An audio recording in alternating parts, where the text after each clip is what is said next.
Selamat sore, perkenalkan nama saya Petra Antoni Side dengan NIM 10202402. Di sini saya akan menjelaskan tentang tour over interval atau lama rawat length of stay dan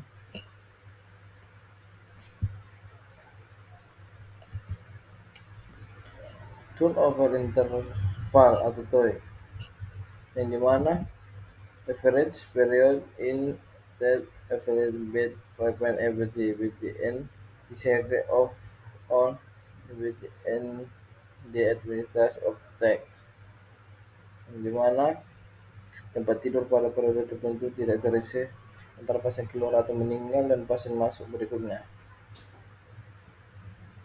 Indikator ini memberikan gambaran tingkat efisiensi penggunaan tempat tidur. Jika tempat tidur kosong atau tidak terisi pada kisaran 1 sampai 3 hari. Untuk menunjukkan jumlah rata-rata tempat tidur tidak terpakai perhitungan dari mulai pasien pulang tidak mendapat tempat tidur sampai tempat tidur diisi oleh pasien yang baru. Angka turnover interval menunjukkan rata-rata jumlah hari sebuah tempat tidur tidak ditempati untuk perawatan pasien. Hari kosong ini terjadi antara saat tempat tidur ditinggal oleh seorang pasien hingga digunakan lagi oleh pasien berikutnya. Semakin besar angka TOI, berarti semakin lama menganggurnya tempat tidur, yakni semakin lama waktu tempat tidur tidak terpakai secara produktif. Untuk rumus, Anda dapat menghitung TOI dengan rumus sebagai berikut, yang dimana itu sama dengan tempat tidur kali jumlah hari pada periode dikurang hari perawatan pada periode tempat tidur dibagi jumlah pasien keluar hidup tambah meninggal pada periode yang sama. Berdasarkan sumber bisa digunakan rumus berikut, yang dimana A jumlah tempat tidur tersedia, O rata-rata jumlah tempat tidur terpakai, T jumlah hari dalam periode laporan, D jumlah pasien keluar hidup dan mati dalam periode laporan. TOI sama dengan A dikurang O di T per D, atau O sama dengan HP dikurang T. Lama rawat atau length of stay, di mana length of stay atau lama rawat adalah jumlah hari pasien dirawat di rumah sakit mulai masuk sampai dengan keluar atau pulang.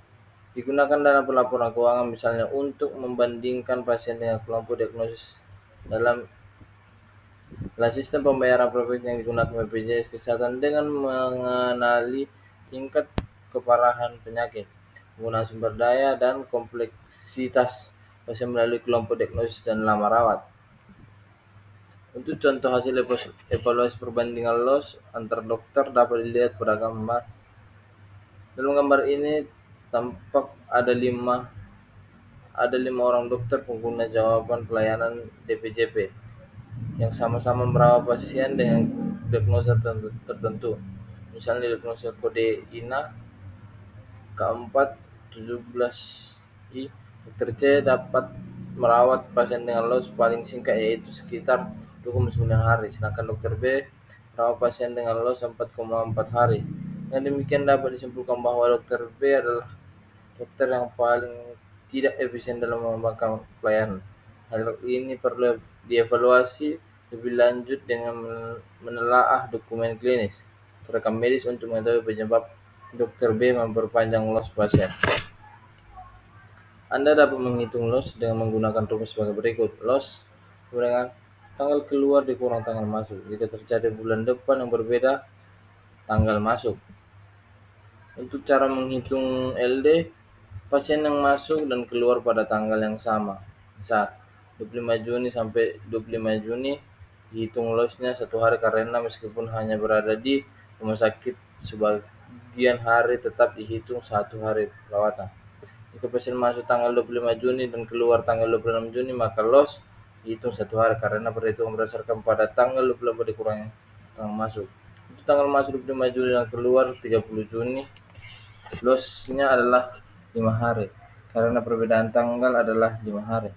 Jika pasien dirawat melewati bulan seperti dari 25 Juni sampai 4 Juli, maka loss dihitung dengan jumlah hari sisa bulan Juni.